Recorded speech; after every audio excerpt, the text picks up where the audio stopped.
Friends, आज मैं एक स्पेशल लेक्चर लेके आया हूँ। स्पेशल इन द सेंस कि आज तक हमने जितना भी पिछले लेक्चर में स्टडी किया, चाहे हमने सोर्सेज के हवाले से बात की, चाहे हमने प्री हिस्ट्री के हवाले से बात की, ओरिजिन ऑफ ह्यूमन के हवाले से बात की, या चालकोलिथिक फेज़ के बारे में बात की, तो मैं जितनी भी इम्पोर्टेंट वहाँ पर फैक्ट्स हैं तो मैं कोशिश करूँगा वो सारे फैक्ट्स को समराइज़ करके, ताकि जो कॉम्पिटिटिव एग्ज़ाम्स के लिए प्रिपरेशन कर रहे हैं और या अदर एग्ज़ाम्स के लिए जो भी एग्ज़ाम जॉब रिलेटेड हैं या एंट्रेंस रिलेटेड जो जितने भी एग्ज़ाम्स हैं, ताकि को एक ऐसा मैं लेक्चर दे सकूं जहां पर उनको ईज़िली सारे फैक्ट्स जो हैं वो अवेलेबल रहें और उनकी प्रिपरेशन जो है वो आसानी से हो सके। But before watching this video you should like, share and comment upon this video. हमने स्टार्ट किया था अपना पहला लेक्चर सोर्सेज से। तो सोर्सेज में मैंने आपको बोला था दो इंपॉर्टेंट सोर्सेज हमारे पास रहती हैं, एक हमारे पास आर्कियोलॉजिकल सोर्स और दूसरा लिटरेरी सोर्स रहती है। तो आर्कियोलॉजी में सबसे पहले हम जो इम्पोर्टेंट फैक्ट है वहाँ पर कि लिविंग ऑर्गेनिजम्स की हम एज कैसे डिटरमाइन करते हैं। So we have a method to determine the age of living organism, it's called carbon 14 dating. तो ये फर्स्ट इम्पोर्टेंट फैक्ट है। सेकेंड थिंग इज जो हमने बात की थी coins related, the study of coins is called numismatic, and in India 6th century BC में जो है फर्स्ट टाइम कॉइन्स इशू हुई हैं, and these are called punch market coins. So this is a very important thing. Then regarding the inscriptions, study of inscription is called epigraphy, and the language that we study, in which the language in the writings on this inscription किस language में लिखी गई हैं, and that writing is called paleontology. Now inscription के बारे में अगर मैं बात करूं तो the important fact is that for the first time inscriptions were issued in the Prakrit language, और संस्कृत में फर्स्ट टाइम इंस्क्रिप्शन इशू हुई है 2nd सेंचुरी AD में। और प्राकृत जो है ये बुद्धा के दौर में जो है एक इम्पॉर्टेंट लैंग्वेज थी, जिसमें टीचिंग्स जो हैं बुद्धा ने अपनी टीचिंग्स जो हैं प्राकृत में लोगों तक पहुंचाई थी, और जीनाज ने पाली में पहुंचाई थी। ये वही प्राकृत लैंग्वेज है जिसमें फर्स्ट टाइम जो है इंस्क्रिप्शन जो है वो issue. Now coming to the next important is literary source. तो लिटरेरी सोर्स में हम देखते हैं कि हमारे पास 4 इंपॉर्टेंट वेदास हैं। The total number of Vedas is 4।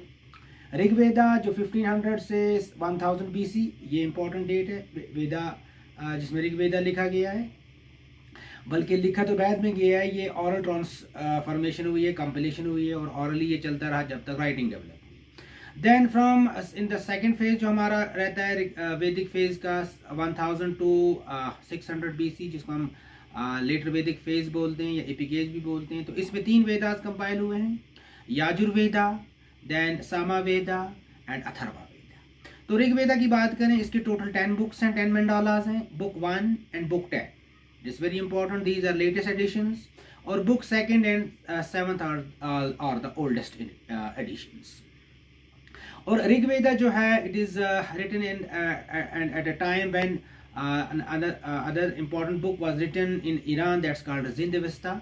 तो जिंदवेस्ता जो है उसकी कंटेम्प्रेरी ऋग्वेदा माना जाता है, और Zendavesta is the religious text of Zoroastrian people. तो बहुत सारे वर्ड जो हैं वो जिंदवेस्ता और ऋग्वेदा के जो हैं वो आपस में मैच करते हैं। तो ऋग्वेदा जो है इसका एक और इम्पॉर्टेंट फैक्ट ये है कि ये ऋग्वेदा है जहाँ पर हमें इंदिरा गॉड का जो है 273 टाइम्स इंदिरा गॉड को जो है वहाँ पर इंदिरा गॉड के बारे में बोला गया है।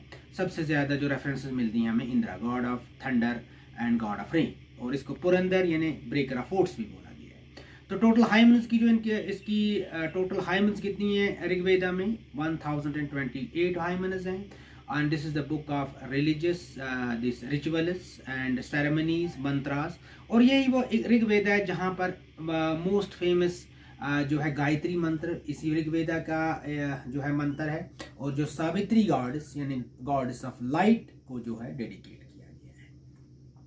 इसके बाद अगर हम अदर वेदास की बात करें, याजुर्वेदा ये बुक है, book of magic and rituals, इसकी बुक है ये। Samaveda this is the source of music related जो भी हमें इंफॉर्मेशन मिलती है, या इंडियन क्लासिकल म्यूजिक की सोर्स है। Then we have another important book that's Atharvaveda, and it's the source of medicine. इसके साथ साथ अगर हम बात करें उपनिषदास की 108 टोटल नंबर है, this is very important fact. 108 total तादाद है उपनिषदास की। बुक ऑफ फिलॉसफीज है, ये फिलॉसफी पे बुक्स लिखी गई हैं। Then we have the Puranas 18 in number है, these are the book of history and legends. और इस तरीके से आर्यंकास बुक ऑफ फॉरेस्ट्स हैं, और ब्राह्मणास जो हैं बुक्स ऑफ रिचुअल्स हैं। तो इसके साथ साथ जो अदर इम्पोर्टेंट फैक्ट्स हैं regarding literary sources, then we have a first book written on Sanskrit grammar, that's Ashtadhyay, written by Panini in the 6th century BC, who hails from northwest frontier province right now in Pakistan. तो इसके साथ साथ हमारे पास जो important और books हैं, जैसे हमारे पास मुद्रा राक्षसा बाय विशाखा दत्ता है, एक ड्रामा है जो मौर्यन एम्पायर के बारे में हमें बताता है। और इसके साथ हमारे पास मैगस्थीनीज इंडिका है, जो एक फॉरेन अकाउंट है, जो मैगस्थीनीज एम्बेसडर था चंद्रगुप्त मौर्य के कोर्ट में, एक ग्रीक एम्बेसडर था सेलिकस नकेटर जो था ग्रीक रूलर, और ये इसका एम्बेसडर था, और इसने लिखी है मैगस्थीनीज इंडिका। देन अर्थशास्त्र, this is another important book जो कि हमें लिखी है विष्णुगुप्ता, या इसको कौटिल्य और चाणक्य भी बोलते थे। तो ये इंपॉर्टेंट फैक्ट्स हैं। फिर राजतरंगिणी फेमस कश्मीरी पंडित कल्हना ने लिखी है, और 1149 में ये जो है कंपाइल हुई है, कंप्लीट हुई है। तो ये कश्मीरी का लोकल पंडित जो था कश्मीर का, तो कल्हना ने, राजतरंगिणी इसका literary meaning river of Kings है। इसी तरीके से हमारे पास बायोग्राफी है, हर्षचरिता बानापट्टा ने लिखी हुई है। तो ये रामाचरिता जो है, ये एक और बुक है जो रामा जो गॉड है उसने उसके बारे में है। तो ये बुक्स जो हैं हमारे पास कुछ लिटरेरी सोर्सेज हैं जो आपको फैक्ट्स याद रखना बहुत ज़रूरी है। देन अगर हम बात करें ओरिजिन ऑफ ह्यूमन की, तो अर्थ की मैंने बोला, अर्थ के जो इम्पोर्टेंट फैक्ट है कि अर्थ का ओरिजिन जो है फिक्स 4600 मिलियन ईयर्स एगो अर्थ का ओरिजिन हुआ है। बिग बैंग थ्योरी जो हम पढ़ते हैं, फिर एक्सपेंशन हुई है। फिर 3500 मिलियन ईयर्स जो है एगो प्लांट जो है वो अर्थ पे इनका ओरिजिन हुआ है, यानी प्लांट्स और एनिमल्स लाइफ जो है वो ओरिजिनेट हुई है। अभी तक इंसान जो है वो अभी अर्थ पे नहीं आए थे, बल्कि सबसे पहले प्लांट्स और एनिमल्स जो है ओरिजिनेट हुए हैं, और ये डेट है 3500 मिलियन ईयर्स एगो। और अगर हम ह्यूमंस की बात करें तो ह्यूमंस जो है 6 मिलियन ईयर्स एगो अर्थ पे जो है इनका ओरिजिन हुआ है, बल्कि होमोनाइड्स जो एप लाइक स्ट्रक्चर था। तो ये जो है फर्स्ट इम्पॉर्टेंट जो हमारे पास हैं ऑस्ट्रेलोपैथिकस। तो ऑस्ट्रेलोपैथिकस जो है this A Latin word and it means southern apps. तो ये अफ्रीका में हमें मिलते हैं ऑस्ट्रेलोपैथिकस। और अगर हम नेक्स्ट फेज ऑफ ह्यूमंस जहाँ से in the real sense humans का ओरिजिन हुआ है, the first important is Homo habilis, यानी होमो हैबिलिस जो है ये पहले इनका ओरिजिन हुआ है। होमो हैबिलिस के बाद जो है होमो इरेक्टस अपराइट मैन जो है, और इसके बारे में जो इम्पोर्टेंट फैक्ट है कि ट्रैवल करता था। होमो हैबिलिस जो है वो एक ही जगह पर रहता था, वो ज़्यादा ट्रैवल नहीं, क्योंकि वो अपराइट मैन नहीं था। और होमो इरेक्टस जो है ये 1.80 मिलियन ईयर्स से 1.68 मिलियन ईयर्स ये बोला जाता है। और होमो हैबिलिस के बारे में बोला जाता है 2 मिलियन ईयर्स से लेकर 150 मिलियन ईयर्स, ये इसका टाइम लाइन है। और होमो इरेक्टस का 1.80 से लेकर 1.60 मिलियन ईयर्स एगो है। और ये होमो इरेक्टस है जिसने पहली बार जो है न्यू टाइप ऑफ स्टोन्स, बल्कि स्टोन जो है वो हैबिलिस ने तैयार कर लिए थे, लेकिन ज़्यादा इसमें जो है इनोवेशन लाई है होमो इरेक्टस ने। और ये ट्रैवल करता था, इसकी एविडेंस हमें चाइना से मिली हैं, हमें वेस्ट एशिया से मिली हैं, और साउथ ईस्ट एशिया से मिली हैं। तो ये इंपॉर्टेंट फैक्ट्स हैं अबाउट होमो जो है इरेक्टस। और होमो हैबिलिस जो है इसका जो ब्रेन का साइज था वो 500 से 700 क्यूबिक सेंटीमीटर था, और होमो इरेक्टस का जो है वो इसका साइज जो है वो 800 से 1200 क्यूबिक सेंटीमीटर था। और ऑस्ट्रेलोपैथिकस का साइज जो है वो 400 जो है क्यूबिक सेंटीमीटर मेजर किया गया है ब्रेन साइज ऑस्ट्रेलोपैथिकस का। फिर नेक्स्ट इंपॉर्टेंट होमो सैपियन हमारा जो है इंपॉर्टेंट, ये जो है ये भी 1.5 मिलियन ईयर्स से आगे ये इसका जो ओरिजिन हुआ है। और यहीं से वो मॉडर्न मैन जो है वो ओरिजिनेट हुआ है। और इसका जो ब्रेन साइज है वो 1200 से 1800 क्यूबिक सेंटीमीटर। और लास्ट हमारा जो है humans, that's homo sapien 1200 to 2000 जो है इसका क्यूबिक सेंटीमीटर जो है इसका ब्रेन का साइज मेजर किया गया है। तो इंडियन कॉन्टेक्स्ट में अगर हम बात करें, यहाँ पर होमोनाइड्स यानी एप लाइक जो ह्यूमन मिले हैं वो हमें सिवालिक रेंज से मिले हैं, Ramapithecus and then the Sivapithecus, and it said the Ramapithecus was a female. और ये जो है इसकी एविडेंस जो है इसका टाइमलाइन 2 मिलियन ईयर्स इसका फिक्स किया गया है, लेकिन उसके बाद ये एक्सटेंट हो गया, कहीं हमें नहीं मिलता है।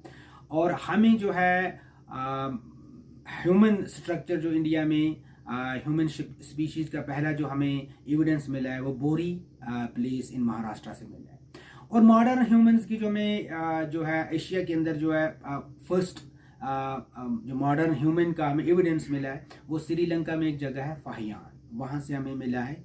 और इंडिया में अगर हम बात करें ओवरऑल जो प्री हिस्ट्री हमारी है तो ये 6 लाख BC से स्टार्ट होकर ये जो है 10,000 BC तक जो है हमारा पैलेथिक स्ट्रक्चर जाता है, पैलेथिक फेज जाता है। फिर 10,000 से लेकर या 9,000 से 4,000 हमारा मेसोलिथिक है, और 4,000 ऑनवर्ड्स हमारा न्यूलिथिक है। लेकिन वर्ल्ड कंटेक्स्ट में जो है जो प्री हिस्ट्री यानी पैलेथिक फेज स्टार्ट होता है वो 2 मिलियन ईयर्स स्टार्ट होता है, यानी 20 लाख साल पहले जो है 20 लाख BC में 2 मिलियन BC में जो है वर्ल्ड में पैलेथिक एज स्टार्ट होता है, this is a fact. But in Indian context 6 lakh BC। और वर्ल्ड जो अर्थ का टोटल क्रस्ट को अगर हम जब उसकी स्टडी करते हैं तो the fact is that there were the 4 phases of earth crust passed through the 4 phases and the last phase is called quaternary. That phase is further divided into 2 epochs, 2 बड़े phase में divide किया गया है। First is Pleistocene. Pleistocene phase जो है वो 2 million year से लेकर 12,000 BC तक ये प्लास्टोसीन फेज हमारा है, and it's also called ice age. और 12,000 BC से फिर हालोसीन यानी पोस्ट आइस एज जो है वो स्टार्ट होता है, और इट स्टिल कंटिन्यू। ये फेज अभी चल रहा है होलोसीन, तो प्लास्टोसीन फेज जो है आइस एज जो है वो खत्म हो चुका है। अब इंडियन कॉन्टेक्स्ट में अगर हम बात करें प्री हिस्ट्री की, तो पैलेलिथिक फर्स्ट फेज हमारा 6 लाख से 12,000 BC, और इसमें 3 फेजेस हैं। Lower palaeolithic from 6 lakh to 150,000 यानी 1,50,000 BC तक। Then we have a middle Paleolithic 1,50,000 BC to 35,000 BC, and then we have upper Paleolithic from 35,000 BC to 10,000 BC। ये टाइमलाइन है ओवरऑल पैलेलिथिक फेज की इंडिया के अंदर।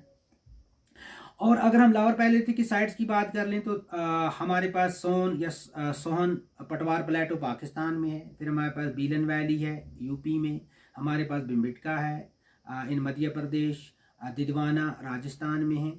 और इसी तरीके से बहुत सारे हमारे जो है हमें साइट्स मिली हैं कश्मीर से लोअर पैलेलिथिक की, पहलगाम, सांबर। और इसी तरीके से ये जो है लोअर पैलेलिथिक वो कोइंसिडाइज को इंसाइड करती हैं लोअर पैलेलिथिक के साथ।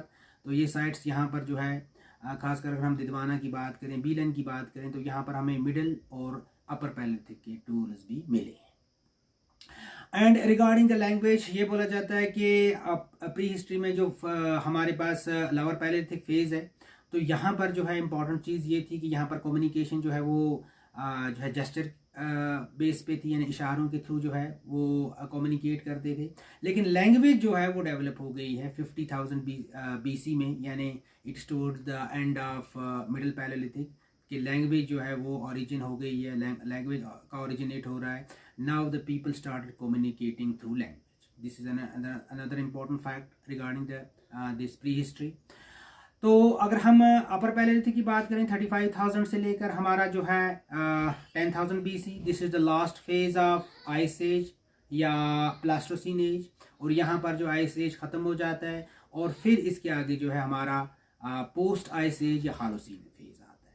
तो इसमें है जो है मेसोलिथिक फर्स्ट फेज जो है जो पोस्ट आइस एज या फर्स्ट फेज ऑफ जो है post ice age, it's mesolithic. Mesolithic stands for middle stone age. और ये 9,000 से 4,000 BC है मिडिल स्टोन एज का जो हमारे पास है। और इसमें इम्पॉर्टेंट चीज़ ये है कि माइक्रोलिथ्स का यूज़ हो रहा है। माइक्रोलिथ्स में टाइनी टूल्स जो है ये यूज़ हो रही हैं। और एक और इम्पॉर्टेंट फैक्ट जो है वो फायर की जो है डिस्कवरी, ये होमो इरेक्टस में जो है फायर डिस्कवर हुई है, and they started the using of this fire for protecting their lives. तो मीजोलिथिक में हम बात करें तो हमारे पास दो इम्पॉर्टेंट साइट्स हैं जो फुल्ली एक्सकवेट हैं। वन बगोर इन राजस्थान, तो जो एक्सकवेट हुई है Mesolithic site, and second is Adamgarh, it's in UP, sorry it is in MP, Madhya Pradesh में आदमगढ़। तो ये दो इम्पॉर्टेंट साइट्स हैं हमारे पास जो फुली एक्सकवेट हुई हैं और जो हमें मीजोलिथिक कल्चर के बारे में डिटेल इन्फॉर्मेशन देती है। और यहीं से हमें पता चलता है कि इन दो साइड से डोमेस्टिकेशन ऑफ एनिमल जो है वो मीजोलिथिक में स्टार्ट हो गई थी, और ये जो है 5000 BC में जो इंडिया में डोमेस्टिकेशन ऑफ एनिमल स्टार्ट होती है। Then we have a neolithic. Neolithic के बारे में इंपॉर्टेंट फैक्ट ये है कि ये वो फेज है जहाँ पर हमें बहुत सारे फीचर्स मिलते हैं। एग्रीकल्चर स्टार्ट हो गया है, यहाँ से fully domestication of animal start हो रहे हैं। यहाँ पर पोल्ट्री, व्हील, बोथ हैंडमेड और व्हील व्हील भी यहाँ पर बन गया था न्यूलिथिक में। हैंडमेड पोल्ट्री भी हमें मिलती है 4500 BC से जो है हैंडमेड पोल्ट्री जो है इसका इन्वेंशन स्टार्ट हो गई थी, और फिर बाद में ये पोल्ट्री जो है वो व्हील मेड, यानी व्हील भी इसी न्यूलिथिक फेज में हमें मिल गया था। और न्यूलिथिक को वी गॉर्डन चाइल्ड जो है इसको वो न्यूलिथिक रेवोल्यूशन नाम देता है, क्योंकि बहुत सारे इसमें जो है स्ट्राइकिंग चेंजेस, रिमार्केबल चेंजेस आए। फिर इंपॉर्टेंट साइट्स कश्मीर में दो हमारे पास इंपॉर्टेंट साइट्स हैं, बुरज़ाहाम है और गुफकराल है। बुरज़ाहाम place a bur tree, Burza tree, and Gufkral this is in the north south west of Srinagar city, 41 kilometers away, और केव ऑफ पोर्टर्स। और Burzahom is 16 kilometer in the north west, means Burzahom is in the north west 16 kilometer and Gufkral is in the south west 41 kilometers. तो यहाँ पर जो हमें important मिला है dwelling पिट्स ये मिले हैं, पोट्री मिली है। और इसके साथ साथ चिरांद हमारे पास एक और इम्पॉर्टेंट साइट है जो बिहार में है। और चिरांद और कश्मीर के न्यूलिथिक में एक कॉमन फीचर है कि बोन टूल्स यहाँ पर, अदर देन स्टोन टूल्स, हमारे पास बोन टूल्स मिले हैं। और यहाँ पर टूल्स जो हैं वो पॉलिश्ड टूल्स हमें मिले हैं। एग्रीकल्चर प्लोशेयर हमें मिले हैं, जिससे हमें ये क्लियर हो जाता है कि एग्रीकल्चर जो है ये वहाँ पर स्टार्ट हो चुका था। Humans now became from food gatherer, from hunting gathering से निकल कर वो जो है वो फूड प्रोड्यूसर बन गए। और फर्स्ट इंपॉर्टेंट साइट जो हमें न्यूलिथिक कल्चर के बारे में बताती है, it is Mehrgarh in Balochistan on the Bolan river. तो ये इंपॉर्टेंट साइट हमारे पास है, और यहाँ से हमें बीट और बार्ली और वीट के एविडेंस मिले हैं, पोट्री के एविडेंस मिले हैं, मड स्ट्रक्चर हाउस जो है उसके एविडेंस मिले हैं, और यहाँ पर जो है मड ब्रिक्स के भी इवन हमें कुछ एविडेंसेस मिले हैं। तो अगर हम इसके बाद का वाला फेज जो हम देखते हैं, चालकोलिथिक फेज जो हमारा इंपॉर्टेंट फेज है, और यहाँ पर फर्स्ट टाइम मेटल जो है वो डिस्कवर हुआ है, कॉपर फर्स्ट मेटल यूज हुआ है। और चालकोलिथिक का मीनिंग ये होता है कॉपर स्टोन एज। यहाँ कॉपर के साथ साथ स्टोन के साथ साथ कॉपर के टूल्स बन रहे हैं, कॉपर स्टोन एज है। और इसमें हमारे पास काफ़ी सारी साइट्स हैं। इसमें राजस्थान में हमें दो इम्पॉर्टेंट साइट्स जो मिलती हैं, वन इज़ अहार और सेकंड इज़ गिलान। तो ये दोनों इम्पॉर्टेंट साइट्स हैं, और अहार से हमें बहुत सारे कॉपर मेड टूल जो हैं वो मिले। इसी तरीके से महाराष्ट्र में हमें वेस्टर्न महाराष्ट्र में सबसे ज़्यादा चालकोलिथिक के जो हैं इम्पॉर्टेंट साइट्स मिली। और जारवेन कल्चर जो है बहुत इंपॉर्टेंट है। जारवे जो हमें मिला है, दायमाबाद मिला हुआ है, दोनों जो अहमदनगर डिस्ट्रिक्ट में है, और निवासा, ये तीनों इम्पॉर्टेंट साइट्स हैं। फिर हमारे पास पूना के अंदर जो हैं चंदौली, और इसके साथ साथ जो है इनाम गाँव, सोनगांव, ये इंपॉर्टेंट मिले हैं। फिर हमारे पास प्रकाश है, नासिक है, ये इंपॉर्टेंट मिले हैं। नवदतोली है। फिर वेस्टर्न जो है एमपी के अंदर जो हमारे पास इंपॉर्टेंट साइट्स मिले हैं, ईरान है, एंड देन कयाथा है, और इसका मालवा कल्चर जो है वो बोलते हैं। तो मालवा कल्चर की सबसे इम्पॉर्टेंट चीज़ है वहाँ की पोट्री, बहुत इंपॉर्टेंट है। और इसके साथ साथ हमें साउथ में बहुत सारे चालकोलिथिक साइट्स मिले हैं, लेकिन साउथ में ज़्यादा अभी एक इम्पॉर्टेंट फैक्ट ये है कि वहाँ पर ज़्यादातर स्टोन टूल यूज़ हो रहे थे। अभी कॉपर का उतना ज़्यादा जो है यूज़ नहीं हो रहा था। चिरांद के अंदर हमें चालकोलिथिक्स के एविडेंसेस मिले हैं। विंध्या रीजन में हमें चालकोलिथिक्स के एविडेंस मिले हैं। और चालकोलिथिक्स में जो इम्पॉर्टेंट है वहाँ का बोरियल कस्टम्स जो हैं, जैसे महाराष्ट्र के नॉर्थ साउथ डायरेक्शन में जो है डेड बॉडी को जो है बुरी दफन किया जाता था। Under the floor of the house bury किया जाता था। और चारकोलिथिक बेसिकली रूरल कल्चर था, towards the hilly and riverines areas था। तो अभी तक जो है लोग यहाँ पर अर्बनाइजेशन का हमें कोई ज़्यादा कॉन्सेप्ट नहीं मिला है। पोट्री जो है वो चैनल स्पॉटेड पोट्री मिली है। डिश जो है स्टैंड्स मिले हैं, बाउल स्टैंड्स मिले हैं, और लीनियर फ्लोरल डिज़ाइन, बर्ड्स के डिज़ाइन पोट्री पे मिले हुए हैं। Abundance of wheel made pottery मिली हुई है। स्पिनिंग यहाँ पर स्टार्ट हो गई है, ये इंपॉर्टेंट है। Domestication of animals on a large scale start हो गया है।